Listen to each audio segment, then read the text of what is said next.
বন্ধুরা শেষ টেস্টে শক্তিশালী একাদশ নিয়ে মাঠে নামছে ভারত।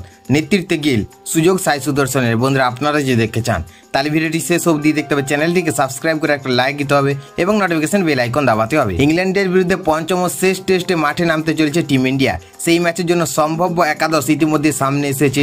ওপেনিংয়ে দেখা যাবে যশস্বী জয়সওয়াল এবং কে রাহুলকে। 3 নম্বরে ব্যাট করতে পারেন তরুণ সাই সুদর্শন। 4-এ থাকছেন অধিনায়ক শুভমন গিল। 5-এ রয়েছেন অভিজ্ঞ করুণ নায়ার। এরপর 6 উইকেট রক্ষক ব্যাটার ধ্রুব জুরেল। অলরাউন্ডার হিসেবে দলে রয়েছেন রবীন্দ্র জাদেজা এবং ওয়াশিংটন সুন্দর। বোলিং বিভাগে শেষ আক্রমণ সামলাবেন মোহাম্মদ সিরাজ, আকাশদীপ ও প্রসিদ্ধ কৃষ্ণা। চোট ও রোটেশনের কারণে এই ম্যাচে বিশ্রামে থাকতে পারে কিছু মূল্য ক্রিকেটার। সেই কারণে কিছু পরিবর্তন দেখা যেতে পারে প্রথম একাদশে। তবে তরুণদের নিয়ে গড়া এই সম্ভাব্য দল ইংরেজদের বিরুদ্ধে কঠিন লড়াইয়ের জন্য প্রস্তুত। বন্ধুরা সিরিজ এখনো পর্যন্ত জমাট, ফলে শেষ টেস্ট জিততে আত্মবিশ্বাসের সঙ্গে সিরিজ শেষ করতে মরিয়া গিলদের ভারত।